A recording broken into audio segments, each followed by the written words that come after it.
मुझे आपसे जो बात करना है बहुत समझने वाली बात है, बहुत, यानी आप एक गहराई से दूसरी गहराई में जाएंगे तो आपको बहुत कुछ समझ में आएगा। मैं आपको एक वाकया सुना रहा हूं और उस वाकये से हमको इस निकाह के वाकये पर आना है। वाकया ये है कि एक लंबा जमाना पहले जनाबे नबी करीम बोलो सल्लल्लाहु अलैहि वसल्लम, उस वक्त हमारे नबी की उम्र थी 7 साल। कितनी उम्र? आवाज नहीं आ रही, बचपन है, 7 साल की उम्र है हमारे आका सल्लल्लाहु अलैहि वसल्लम की। और मामला क्या हुआ कि हमारे नबी को आशोबे चश्म हुआ। आशोबे चश्म समझते होंगे, यानी आंखें आ गई। बोलो आंखें आ गई। आपने देखा होगा हमारे यहाँ भी कभी मालेगांव में ऐसा चलता है, ये हवा चलती है तो आंखें लाल हो जाती है, सुर्ख हो जाती है, जलन होती है, दुखन होती है, आंखों में से पानी निकलता। अब हमारे आका मोहम्मद रसूलुल्लाह सल्लल्लाहु अलैहि वसल्लम की उम्र मुबारक 7 साल और आपको आशोबे चश्म हो गया, यानी आपके आंख मुबारक से पानी निकले, आपको जलन होए, आपको दुखन होए। उस वक्त हमारे नबी की जो सरपरस्ती करते थे वो दादा अब्दुल मुत्तलिब। बोलो कौन दादा? अब सुनना, दादा अब्दुल मुत्तलिब बहुत हैरान, क्योंकि मक्का में जितनों का इलाज करवा रहे, मगर हमारे नबी की उम्र मुबारक फिर एक मर्तबा बोलेंगे कितनी? 7 साल, और कोई फर्क ना हो। मालूम है एक मर्तबा दादा अब्दुल मुत्तलिब काबे के पास थे तो कोई बूढ़े मियाँ आए और बूढ़े मियाँ ने आकर कहा कि आपके पोते मोहम्मद को आंखों की तकलीफ दूर नहीं होती, आशोबे चश्म की तकलीफ है, आंखों में जलन है, आंखों में दुखन है और दूर नहीं होता। तो दादा अब्दुल मुत्तलिब ने कहा मैंने तो मेरे पोते का बहुत इलाज करवाया मगर कहीं भी इलाज कारगर साबित नहीं होता। तो वो जो बूढ़े मियाँ थे ना, उन्होंने कहा यहाँ से बहुत दूर आपको पहाड़ों पहाड़, जंगलों जंगल पार करके एक जगह आएगी, जगह का नाम है ओकास। बोलो जगह का नाम है, वहां जाना होगा और एड्रेस बताया कि वहां पर एक झोपड़ी मिलेगी। उस झोपड़ी के अंदर एक बूढ़े आदमी बैठे होंगे जिनको राहिब कहा जाता है, यानी वो झोपड़ी में बैठे अल्लाह अल्लाह अल्लाह अल्लाह करते, लेकिन वो आई स्पेशलिस्ट थे, उनको आंखों के बारे में बहुत तजुर्बा है, उनके पास कुछ पाउडर है, कुछ दवा है, कुछ चीजें है कि उससे आंखें फौरन अच्छी हो जाती है। तो आप अपने पोते को वहां लेकर जाओ। दादा अब्दुल मुत्तलिब तैयार हो गए, अपने पोते यानी बोलो हमारे आका मोहम्मद रसूलुल्लाह सल्लल्लाहु अलैहि वसल्लम के पास तशरीफ लाए और दादा अब्दुल मुत्तलिब ने हमारे नबी से कहा पोते आपको चलना है, मोहम्मद आपको चलना है, लंबा सफर करना। तो पहले तो हमारे नबी ने मना किया, इतना लंबा सफर करना, चिलचिलाती गर्मी है, गर्मी का मौसम है, इतना लंबा सफर करेंगे नहीं होगा। दादा अब्दुल मुत्तलिब ने इतने प्यार से फरमाया अरे मेरे पोते आपको सफर कहां करना है, मेरे ये जो कंधे हैं ये सवारी बनेगी, इसी पे सवार करके तुमको लेकर चला जाऊंगा। हमारे पास सवारी का इंतजाम नहीं है, मैं खुद सवारी बन जाऊंगा और मेरे पोते मोहम्मद तुम सवार बनोगे और मैं तुम्हें ओकास तक ले जाऊंगा। खैर मामला तय हो गया। दादा अब्दुल मुत्तलिब अपने पोते यानी कौन बोलो, कौन? हमारे आका मोहम्मद रसूलुल्लाह सल्लल्लाहु अलैहि वसल्लम, उस वक्त उम्र मुबारक कितनी है? 7 साल, अपने कंधों पर बिठाए और फिर वो पहाड़ों का सफर, वो घाटियों का सफर, वो जंगलों का सफर करते करते हमारे दादा अब्दुल मुत्तलिब ओकास पहुंच गए और सही एड्रेस पर पहुंचे। ओकास पहुंचे, वहां एक झोपड़ी है और उस झोपड़ी के अंदर एक राहिब है जो अल्लाह अल्लाह कर रहे, मगर झोपड़ी के चारों दरवाजे बंद है, सिर्फ एक खिड़की खुली हुई है। तो दादा अब्दुल मुत्तलिब खिड़की के पास गए और खिड़की के पास जाकर धीरे से खिड़की को खिटखिटाया और वो जो बूढ़े मियाँ अंदर थे ना, उनको कहा अरे भाई दरवाजा खोलो और बाहर आ जाओ, मैं अपने पोते को लेकर आया हूं, मेरे पोते का नाम मोहम्मद है और इलाज के लिए आया हूं, आंखों का इलाज करना है, आंखों का इलाज करना इसलिए आए और आपका जो भी पेमेंट होगा, आपकी जो भी फीस होगी, हम गरीब लोग हैं, हम बगैर सवारी के आए हैं, मैं अपने पोते को कंधे पर सवार करके लाया हूं, मगर आपकी जो फीस होगी वो हम लेकर आए हैं, जो आप पेमेंट कहेंगे वो हम दे देंगे। अब दादा अब्दुल मुत्तलिब कौन सी तरफ से बात करें? खिड़की की तरफ से बात करें। वो जो अंदर जो बूढ़े बैठे थे ना, राहिब, राहिब बोलो कौन? राहिब, वो ऐसे गर्दन झुका के बैठे, गर्दन उठाते ही नहीं है। अब दादा अब्दुल मुत्तलिब हैरान, खिड़की को खिटखिटाए, दरवाजे को खिटखिटाए, मगर वो तो अपनी गर्दन ही ना उठाए, ऊपर देखने को ही तैयार नहीं। दादा अब्दुल मुत्तलिब हैरान हो गए कि अंदर बैठे हम खिड़की पर खड़े हैं, दरवाजा खिटखिटाते, और वो बूढ़े मियाँ जो राहिब अंदर है वो उठने को तैयार नहीं। तो इतने में वहां से कोई शख्स गुजर रहा था। दादा अब्दुल मुत्तलिब ने कहा, भाई ये जो झोपड़ी है इसमें बूढ़े मियाँ, इनका काम है, हम दूर से आए, ये तो गर्दन उठाने को भी तैयार नहीं। तो गुजरने वाले ने कहा, इन्होंने तो मन्नत मानी है, किसी से बात नहीं करेंगे, इन्होंने मन्नत मानी, किसी से बात। तो दादा अब्दुल मुत्तलिब ने कहा, कितने दिन की मन्नत मानी है? कहा 3 दिन की मन्नत मानी है और आज पहला दिन है।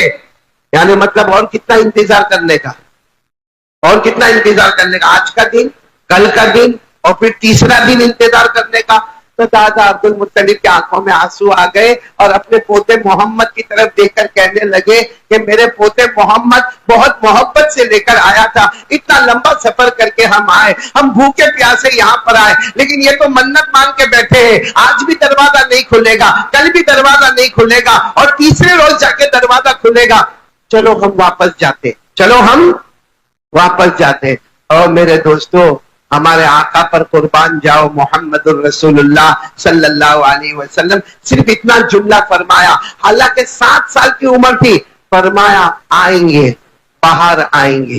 बोलो आएंगे और बाहर आए। तो दादा अब्दुल मुत्तलिब ने कहा, पोते कैसे आएंगे, मन्नत मानी है और पहला दिन है, अभी कल दूसरा दिन, फिर तीसरा दिन। फिर हमारे नबी ने फरमाया आएंगे, ये बाहर आएंगे। बस इतना कहा और जमीन पे जलजला आया। बोलो जमीन पे जलजला, अर्थक्वेक अंग्रेजी में कहते, हमारे गुजराती में भूकंप कहते, भूकंप कहो, अर्थक्वेक कहो, जलजला कहो, लेकिन जलजला पूरी जमीन पर नहीं आया, जितनी जगह झोपड़ी थी उतनी जगह जलजला आया। अब जलजला जैसे आया और झोपड़ी हिलने लगी, तो जो अंदर थे वो क्या करेंगे? भाई अल्लाह न करे, अल्लाह न करे, अल्लाह मालेगांव में सलामती अता फरमाए, लेकिन अगर यहाँ पे जलजला आवे तो आप लोग क्या करेंगे? अरे भागेंगे, उसमें कोई किसी को कहेगा भी, अरे काय को भागते हो, 45 दुल्हे मौजूद है, वो कारी अहमद अली आए हैं, वो मौलाना शोएब साहब इंग्लैंड से आए हैं, कहेगा सब तेल लेने गए, यहाँ जान जाती वो देखे कि कारी अहमद अली को देखे। अब वहां भी ऐसा ही हुआ, झोपड़ी में जलजला आया। जैसे जलजला आया, वो बूढ़े मियाँ जो अंदर बैठे थे धार से उठे, दरवाजा खोला, बाहर आए और दादा अब्दुल मुत्तलिब से कहा, क्या हो गया? जमीन में जलजला आया, क्या हो गया? जमीन में जलजला आया। तो जो मन्नत मांगी थी वो मन्नत टूट गई, उठ भी गए, बाहर भी आ गए, बातें भी करने लगे। तो दादा अब्दुल मुत्तलिब ने फरमाया, नहीं कोई जलजला नहीं आया, कोई अर्थक्वेक नहीं हुआ, कोई भी जमीन में हरकत नहीं हुई। तो कहा कि हुई ना, हमारे इलाके में हुई, यानी सामने हो रही है और यहाँ पे। अब वो बूढ़े मियाँ ने कहा, कुछ तो कुछ मामला अजब है, बताओ तुम आए क्यों? तो दादा अब्दुल मुत्तलिब ने कहा, ये मेरे पोते, बोलो सुभान अल्लाह, बोलो मोहम्मदुर रसूलुल्लाह। भाई की उम्र 60 साल की है, आंखों में बहुत तकलीफ है। अब सुनना, वो जो बूढ़े मियाँ राहिब थे ना, बहुत पढ़े लिखे एजुकेटेड थे, उन्होंने हमारे नबी के चेहरे को देखा, बार बार देखा, देखने के बाद क्या कहा, इनका नाम? तो दादा अब्दुल मुत्तलिब ने फरमाया, इनका नाम मोहम्मद है। कहा इनके अब्बा? तो कहा इनके अब्बा का नाम अब्दुल्ला। कहा वो नहीं होंगे दुनिया में। तो दादा अब्दुल मुत्तलिब ने कहा, नहीं वो नहीं है, यतीम है। सच बताओ, हमारे नबी यतीम थे कि नहीं? अरे बोलो ना मालेगांव वाले, हमारे नबी यतीम थे। अल्लाह ने फरमाया, अलम यजिदका यतीमन फआवा व वजदका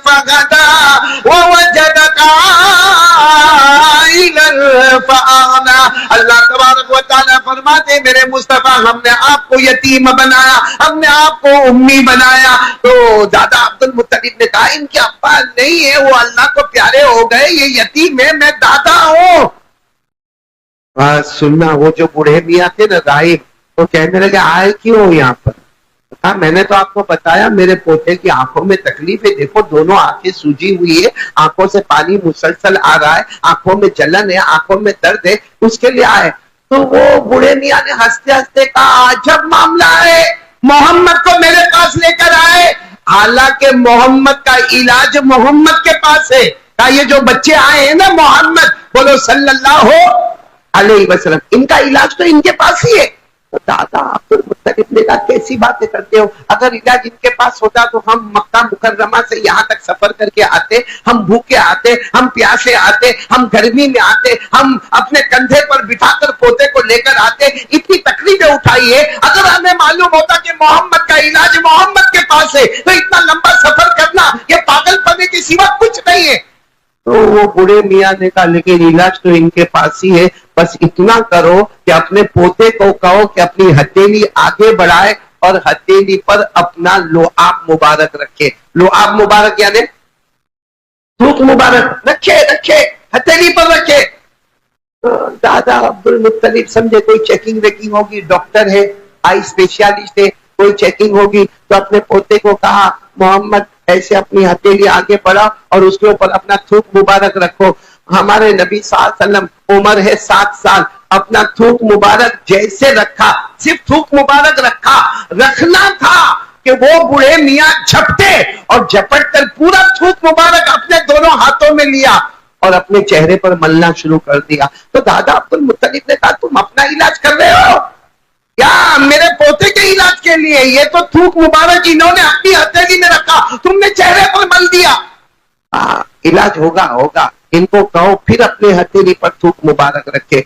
दूसरी मर्तबा हमारे नबी, उम्र तो 7 साल थी, हथेली पर अपना लुआब मुबारक रखा, वो बूढ़े मियाँ ने वापस झपटना शुरू किया और सारा थूक मुबारक अपने हाथों में लिया और अपने बदन पर और अपने कपड़ों पर रगड़ना शुरू किया। दादा अब्दुल मुत्तलिब ने कहा तुम हमारे साथ कैसा मामला करते हो कि मेरे पोते का थूक मुबारक मेरे पोते की हथेली पर और तुम कभी अपने चेहरे पर मलते हो, कभी अपने बदन पर मलते हो। वो बूढ़े मियाँ ने रोते रोते कहा एक आखिरी मर्तबा कह दो ना कि अपनी हथेली मुबारक पर थूक मुबारक रखे, इस वक्त मैं नहीं लूंगा।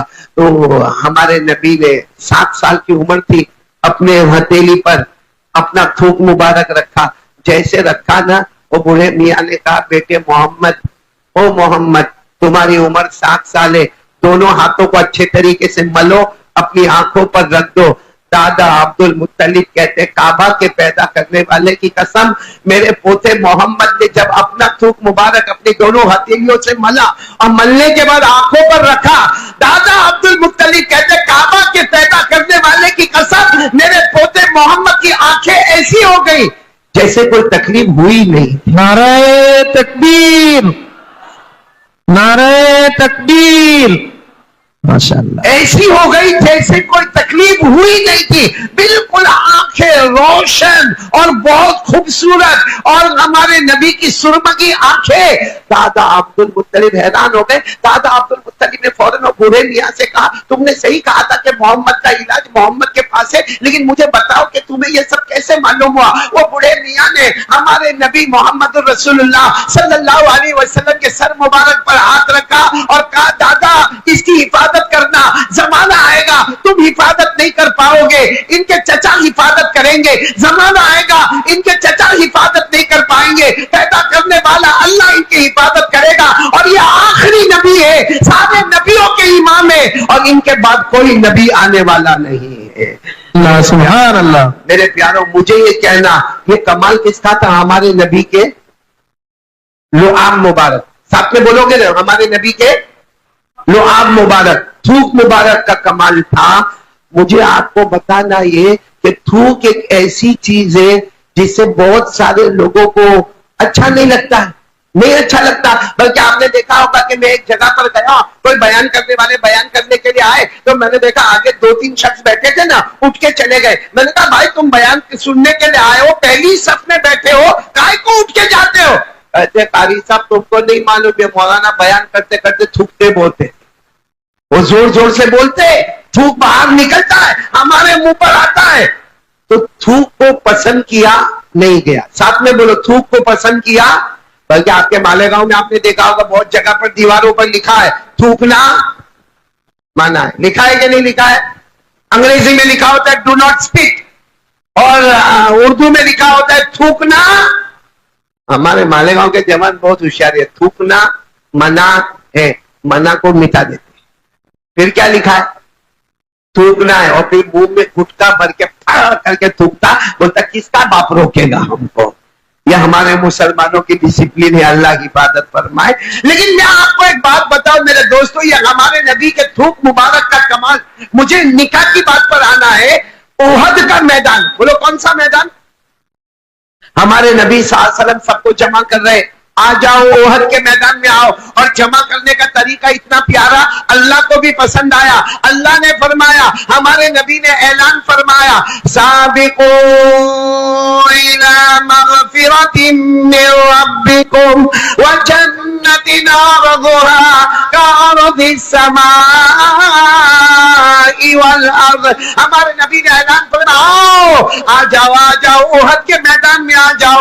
जो ओहद के मैदान में आएगा अल्लाह उसे माफ कर देगा, अल्लाह उसे जन्नत अता करेंगे। चलो हमारे नबी ने ऐलान किया, ओहद मैदान में आए। एक सहाबी का नाम याद रखो, वक्त बहुत कम है, मैं जल्दी बता रहा हूं। हजरत रिफा, बोलो क्या नाम? हजरत रिफा। हमारे शायद मालेगांव में ये नाम होगा नहीं होगा मेरे को नहीं मालूम, लेकिन रिफा उनका नाम है। अच्छा, ओहद के मैदान में इनकी आंखों में तीर लगा, ऐसा जोरदार तीर लगा कि पूरी आंख बाहर आ गई। बोलो पूरी आंख बाहर आ गई, आंख के अंदर का हल्का नजर आवे, पूरी आंख बाहर आ गई इनके हाथ में, और खून का फुवारा बहता है। और ये दौड़ रहे अपनी आंख को लेकर, हजरत रिफा अपनी आंख को लेकर दौड़ रहे। ऐन रसूलुल्लाह, ऐन रसूलुल्लाह, अल्लाह के रसूल कहाँ है, अल्लाह के रसूल कहाँ है? किसी ने कहा वो पहाड़ के पास है। गए, जाकर कहा अल्लाह के रसूल, अल्लाह के रसूल, ये मेरी आंख बाहर आ गई है, बहुत जोर का जख्म लगा है, तीर लगा है, आंख के हल्के में से आंख निकल कर आ गई। हमारे नबी ने वहीं पर बिठाया, सबसे पहले खून को साफ करवाया, उसके बाद हमारे नबी ने अपना थूक मुबारक लिया, उनकी निकली हुई आंखों पर रखा, थोड़ा थूक मुबारक लिया और उनके आंख के हल्के में रखा, और उस आंख को लेकर हमारे नबी ने फिट कर दिया।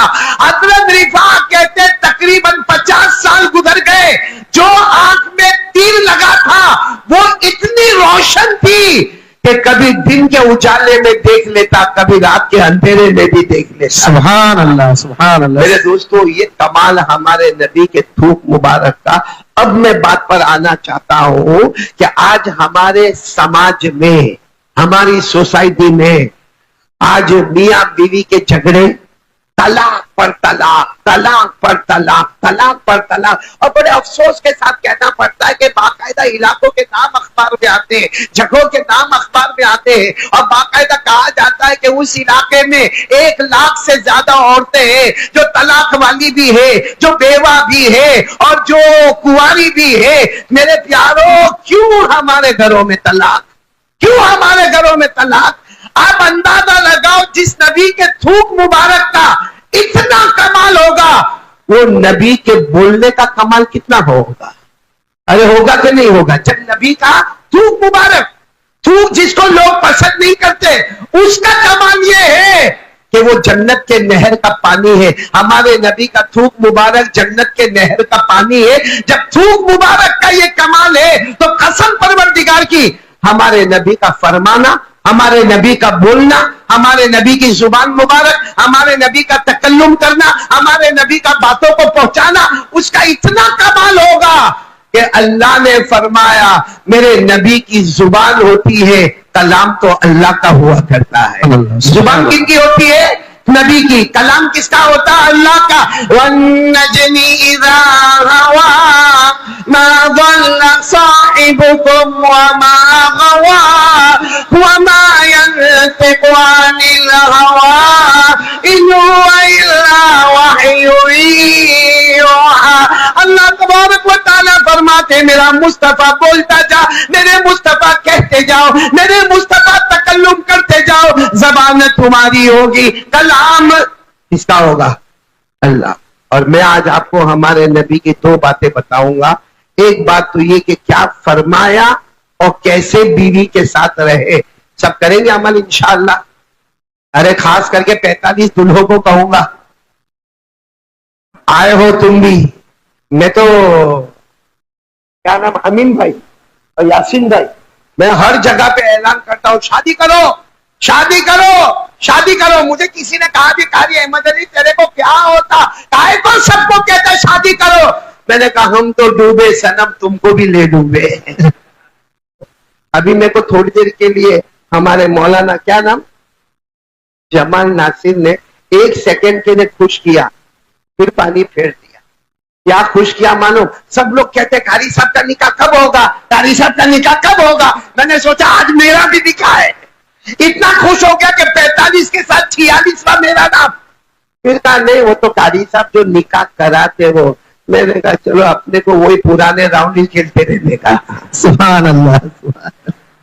तो मैं आज आपको एक बात बताने जा रहा हूं, हमारे नबी सल्लल्लाहु अलैहि वसल्लम का मकाम ऊंचा कि नहीं ऊंचा, बोलो ना। हमारे नबी से बढ़कर कोई नबी, आवाज नहीं आ रही आपकी, तो मेरे वो रात के बयान ही अच्छे, जिसमें मालेगांव वाले बड़े जोश में थे। दिन में तो ऐसा मेरे को लगता सब दुल्हों के निकाह पढ़ाने के लिए आया हूं, या जिनके निकाह हो गए उनकी बीवी ने धक्के मार मार के भेजा है यहाँ पे। अरे बोलो ना, हमारे नबी से बढ़कर कोई नबी, आवाज नहीं आ रही है, बोलो हमारे नबी से बढ़कर कोई नबी, और हमारे नबी के बाद कोई नबी आने वाले नहीं। हमारे नबी के थूक मुबारक से बढ़कर अल्लाह की कसम, बोलो कोई थूक मुबारक नहीं। अल्लाह ने फरमाया मा कान मुहम्मद अबा अहदिन मिन रिजालिकुम वलाकिन रसूलुल्लाहि व खातमन नबिय्यीन। अल्लाह तबारक व तआला फरमाते मेरे महबूब मोहम्मद ये अल्लाह के रसूल है, अल्लाह के पैगंबर है, अल्लाह के नबी है, सारे नबियों के नबी है, सारे नबियों के इमाम है। पूरा मजमा बोलेगा हमारे नबी के बाद कोई नबी आने वाला नहीं है। आपको सिर्फ एक बात बताऊं, हमारे नबी इतने मुबारक है कि जब अल्लाह का हुक्म आता है कि मुस्तफा मदीने जाओ, भाई अल्लाह का हुक्म आता है मुस्तफा मदीने जाओ, उस वक्त मदीना नाम ही नहीं था। अरे बोलो उस वक्त मदीना, उस वक्त नाम था यस्रिब। बोलो क्या नाम था, ये तो बाद में नाम हुआ मदीना। यस्रिब नाम था, अल्लाह का हुक्म आया मुस्तफा यस्रिब जाओ, तो हमारे नबी ने क्या फरमाया था, अल्लाह आपका हुक्म है मैं यस्रिब जाऊंगा, अल्लाह आपका हुक्म है मैं यस्रिब जाऊंगा। मेरे साथ हज़रत अबू बकर भी आएंगे, वो भी यस्रिब जाएंगे। लेकिन हमारे नबी ने काबे के पास खड़े होकर कहा अल्लाह आपका हुक्म है तो मैं यस्रिब जाऊंगा, लेकिन यस्रिब में जो भी जाता है बीमार हो जाता है, नहुसत वाली जगह है, बीमारी की जगह है, शकावत वाली जगह है, वहां कुछ समझ में नहीं आता, क्योंकि यस्रिब के माने ही नहुसत के आते, बीमारी के आते। लेकिन अल्लाह आपका हुक्म है तो मैं जाऊंगा। अल्लाह ने क्या फरमाया, अरे मेरे मुस्तफा जाओ यस्रिब जाओ, यस्रिब जाओ, तुम्हारा पांव मुबारक उस जमीन पर आएगा। अल्लाह ने कहा मेरी कसम वो जमीन का नाम भी बदल दूंगा, जमीन की शान भी बदल दूंगा। नारे तकबीर। और अल्लाह ने कैसे नाम बदला, जैसे हमारे नबी मदीना आए, यस्रिब, यस्रिब अभी मदीना नाम नहीं था, क्या नाम था, यस्रिब। जैसे आए आपने अपना कदम मुबारक रखा, बोला आपने अपना कदम मुबारक रखा।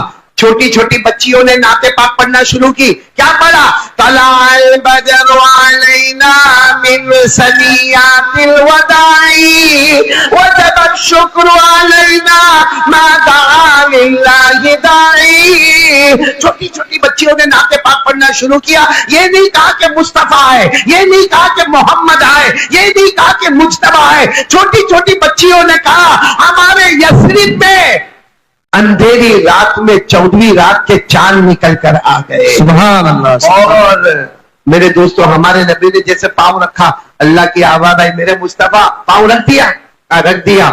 अल्लाह ने फरमाया आज से लोग ये नाम भूल जाएंगे। कौन सा नाम भूल जाएंगे, यस्रिब। अब से इसका नाम होगा, अल्लाह ने फरमाया मेरे नबी तुम्हारे कदम मुबारक की जमीन पर लगे हैं, आज से इसका नाम होगा मदीना, इसका नाम होगा मुनव्वरा, इसका नाम होगा मैमूना, इसका नाम होगा तय्यबा, इसका नाम होगा ताबा। और अल्लाह ने फरमाया ये वो जगह है जहां कयामत तक आने वाला हर मर्द और हर औरत तमन्ना करेगी काश के मेरी मौत आए तो मदीने की जमीन नसीब हो जाए। सुभान अल्लाह, सुभान। हजरत उमर जैसे, हजरत उमर हर नमाज के बाद दुआ मांग रहे, क्या दुआ मांग रहे, अल्लाहुम्मा जाल मौती बिबलदी रसूलिक, ए अल्लाह मेरी मौत आए तो मुझे मदीने की मौत अता करना। अल्लाह ने ऐसी दुआ कबूल की कि मदीने में मौत आई, और जहां नबी आराम फरमा रहे हैं, जहां हजरत अबू बकर आराम फरमा रहे हैं, वहीं करीब में हजरत उमर रज़ी अल्लाह तआला अन्हु भी आराम फरमा रहे। तो मुझे कहना कि नबी के पांव मुबारक आए तो नाम भी बदल गया, जमीन की शान भी बढ़ गई। तो वो नबी कितने प्यारे होंगे। लेकिन वो नबी ने अपनी, सच बताना, यहाँ जितने मालेगांव वाले बैठे, कभी हमारे नबी ने बीवी पर हाथ उठाया? भाई हाथ उठाया? कभी बीवी को ये कहा कि अगर तू नहीं सुधरेगी तो तलाक दे दूंगा? कहा पूरी जिंदगी में? कभी हमारे नबी ने बीवी से धक्का मारा? या कभी हमारे नबी ने बीवी को ये कहा कि तेरी माँ भी बहुत खराब, तेरा बाप भी बहुत खराब, तेरा खानदान बहुत खराब?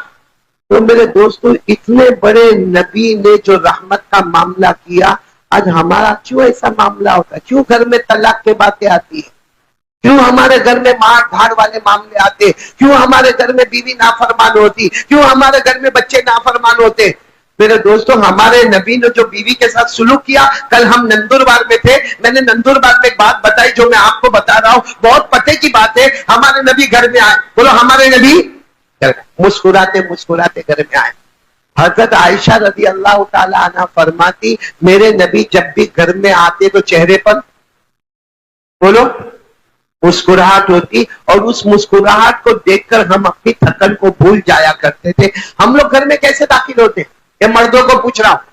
बाहर दोस्तों को मिलेगा, ताली पर ताली बजाएगा, हाथ पर हाथ रखेगा, चाय पिएगा, कॉफी पिएगा, तवे पे जाएगा और अच्छा अच्छा खाएगा, और घर में आएगा तो ऐसा चेहरा लेकर आएगा और कहेगा भी बीवी को बहुत टेंशन है, दुकान का टेंशन, मकान का टेंशन, फैक्ट्री का टेंशन, कर्जे का टेंशन। तो बाहर जब दोस्तों के साथ था, वहां टेंशन कहां गया था तेरा? मेरे प्यारों, हमारे नबी घर में दाखिल होते तो चेहरे पर क्या होती? और एक बात बताऊंगा, आपकी अक्ल हैरान हो जाएगी, मैंने इसीलिए थूक मुबारक का जिक्र किया था। आप सुनना, हमारे आका सल्लल्लाहु अलैहि वसल्लम एक मर्तबा घर में आए, हजरत आयशा घर में, हमारे नबी ने फरमाया आयशा पानी लाओ। भाई आदमी जब थक कर घर में आए, या जैसे हम लोग अभी स्टेज पर आए, तो सबसे पहले हमको क्या दिया गया? पानी। पानी दिया गया तो होता है, पानी दिया जाता है। तो हमारे नबी सल्लल्लाहु अलैहि वसल्लम भी घर में आए, घर में आकर बैठे और फरमाया आयशा, आयशा पानी लाओ। हजरत आयशा दौड़ी दौड़ी, वो जमाने में जो भी कटोरा होता था वो लेकर आ गई, अल्लाह के रसूल पानी। हमारे नबी ने मुस्कुरा कर फरमाया आयशा तुम पियो। हजरत आयशा ने कहा मुझे प्यास नहीं लगी है, थककर तो आप आए। फरमाया नहीं आयशा तुम पानी पियो। अब आयशा को हुक्म मिला, हजरत आयशा ने एक घूंट, दो घूंट, 3 सांस में पानी पिया। हमारे नबी ने फरमाया बस लाओ प्याला दे दो, और फिर पूछा कहां से तुमने पिया? अब तो हमारे नबी देख रहे थे, लेकिन फिर भी हजरत आयशा को पूछा कहां से तुमने पिया? हजरत आयशा ने कटोरे की वो जगह बताई कि यहाँ मेरे होठ मुबारक लगे और यहां से मैंने पानी पिया। हमारे नबी ने फरमाया आयशा जहां तेरे होठ लगे हैं वहीं पर मेरे होठ भी लगेंगे और मैं वहीं से पानी पीऊंगा। क्या बात है, सुभान अल्लाह। ऐसा किसी ने हमारे घर में किया? अपने को मोबाइल से फुर्सत मिले तो? हमारा घर का माहौल तो इतना अजीब है मौलाना, इतना अजीब मामला है। घर में एंटर होए ना, खाली बीवी एक सवाल पूछेगी खाना खाओगे? मैं बोला हाँ, तो यूं रख दी, कभी खुद बैठी कभी नहीं बैठी, उसके बाद सो जाएगा। बीवी के हाथ में मोबाइल वो उधर, शोहर के हाथ में मोबाइल इधर, पलंग एक ही है लेकिन उसका चेहरा उधर, इसका चेहरा इधर। वो मोबाइल बनाने वाले ने इसलिए बनाया था कि मैं दुनिया को करीब करूंगा। काहे का दुनिया करीब हुई? मियां बीवी एक ही पलंग पर दूर दूर हो गए। बोलो हो गए कि नहीं हो गए?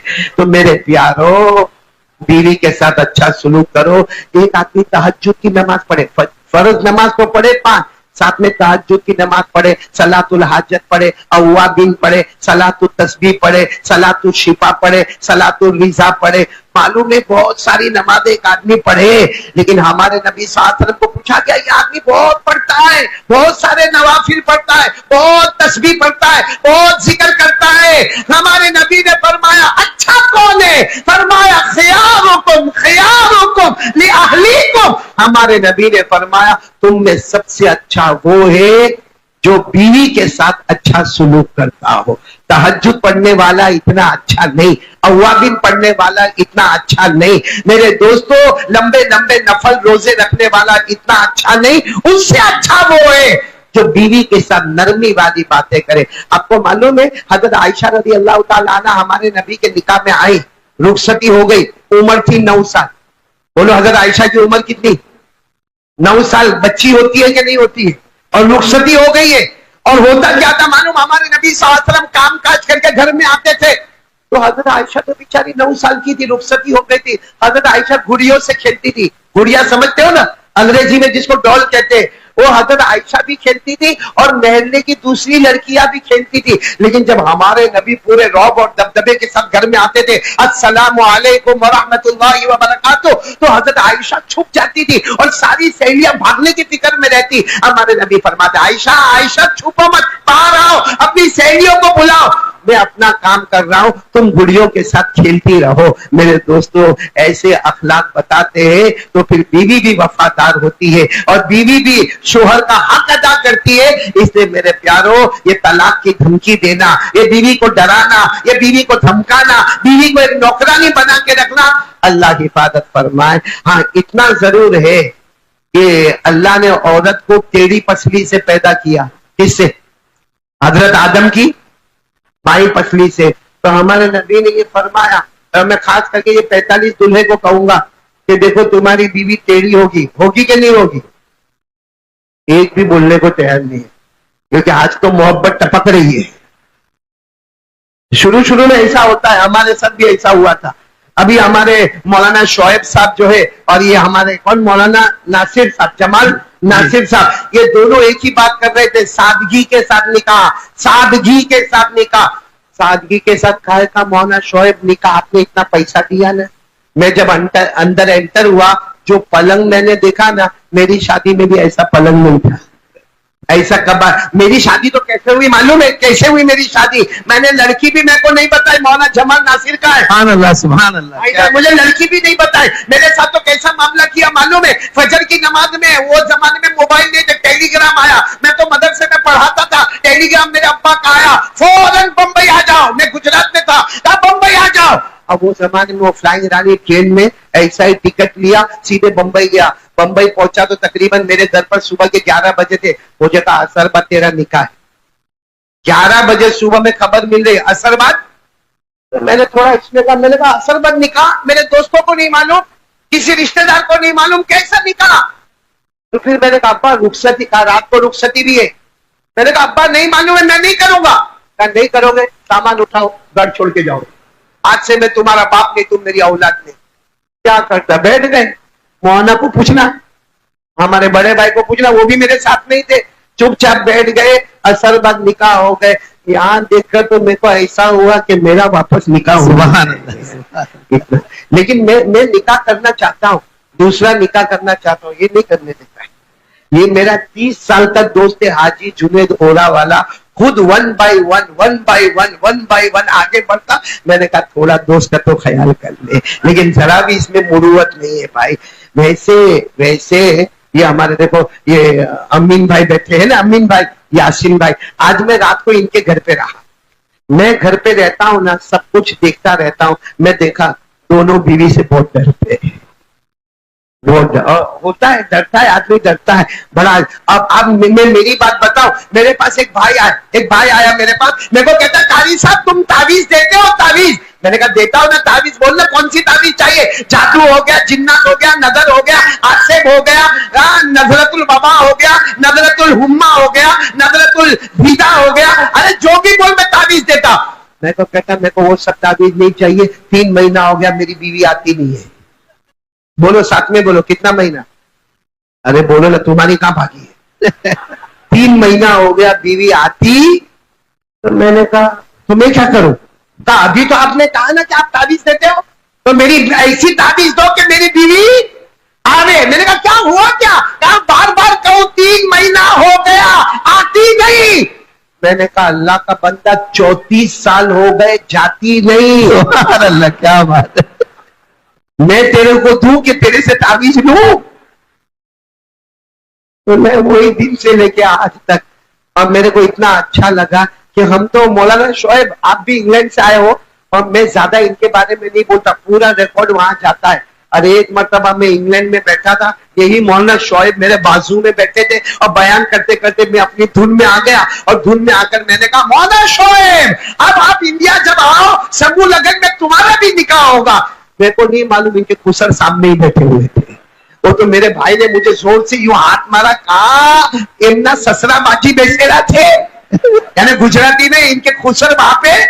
मैंने मौलवी शोएब से माफी मांगा, आइंदा मैं कुछ नहीं बोलूंगा, मैं अपने ऊपर ले लूंगा। तो खैर हमारे मौलाना शोएब साहब भी यहाँ पर आए, तो मैं एक तो हमारे नबी का प्रैक्टिकल अमल बताया कि जहां हजरत आयशा ने पानी पिया वहीं से हमारे नबी ने पानी पिया। हालांकि सोचो हजरत आयशा का थूक मुबारक था, हमारे नबी ने जो वहां पर थूक मुबारक रखा वो थूक मुबारक नहीं था, वो जन्नत के नहर का पानी था। सुभान अल्लाह। लेकिन पूरी उम्मत को बताया कि बीवी के साथ अच्छा सुलूक करना चाहिए। और मैं कह रहा था वो 45 दूल्हे, आप लोगों से कह रहा हूं सब्र करना, शुक्र करना। मैं 34 साल से नहीं कर रहा। अरे बोलो ना, हाँ बोलते हैं। मेरी बीवी को पता चलेगा तो बहुत गुस्से होगी। वो मालूम है, मालूम वो हमारे नबी ने चांद के 2 टुकड़े किए थे ना, कहा बेटा हरी थोड़ा गया सारा ऑर्गेनाइज तो तुम करते हो। वो चांद के टुकड़े किए थे ना हमारे नबी ने। तो मेरी जब जवानी थी मौलाना शोएब, यानी 25 साल मेरी उम्र थी, बिल्कुल जवान, उस जमाने में 4-4 घंटे बयान करता था। तो मैं भी टेरेस पर बैठा था और अपनी नई नवेली बीवी के साथ बैठा था और मैं टेरेस से चांद को देखा तो मैंने चांद को यूं किया, यूं। तो टुकड़े हुए? अरे बोलो होंगे? नहीं हुए। वो तो हमारे नबी के मुबारक हाथ का कमाल था, यूं किया तो आधा इधर आधा उधर। मैंने मालूम है 4 मरतबा यूं किया, यूं यूं यूं, लेकिन चांद के टुकड़े। मेरी बीवी बाजू में बैठी थी और औरतों को शक बहुत जल्दी होता है, फौरन मेरे को देखकर कहती क्या करते हो, किसको इशारा करते हो? मैंने कहा अच्छा वो ऊपर था, आमने सामने नहीं था। मैंने कहा वो चांद को। तो गुस्से में चली गई। तो मेरे को ऐसा हुआ इतनी बात में गुस्से होकर चली गई, ऐसा तो कैसा गुस्सा मेरी बीवी का कितनी देर में। लेकिन बाद में मेरे को दिमाग में आया कि मेरी बीवी बराबर गुस्से हुई। क्यों? वो सोचती होगी तेरे बाजू में चांद बैठा है, ऊपर चांद के सत्ता को मगजमारी कर। सुभान अल्लाह, सुभान अल्लाह। तो फिर घर में क्या हुआ होगा? फिर मैं गया घर में, क्या हुआ होगा घर में? है घर में क्या काय को हंसते हो? तुम्हारे घर में भी होता है, कौवा हर जगह काला ही होता है। और ये जब मैं ये सब बातें करता हूं ना तो बुढ़े लोग बहुत ज्यादा हंसते क्योंकि उनको तजुर्बा ज्यादा है। खैर अब एक आखिरी बात मैं आपको बताऊंगा मेरे प्यारों, आखिरी बात। हम लोग चाहते हैं कि हमारी बेटी सुखी रहे, आमीन बोलो।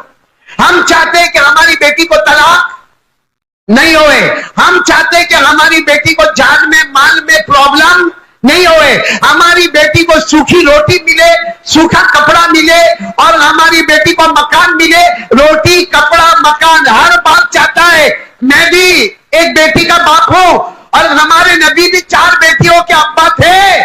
सब चाहते हैं कि हमारी बेटी को सुख मिले, चैन मिले, आराम मिले। एक काम कर लो, कसम परवरदिगार की, कयामत आएगी मगर हमारी बेटी दुखी नहीं होगी। अगर नौकरानी होगी चंद दिन में अल्लाह उसको घर की रानी बना देगा। एक काम करो, क्या काम करो?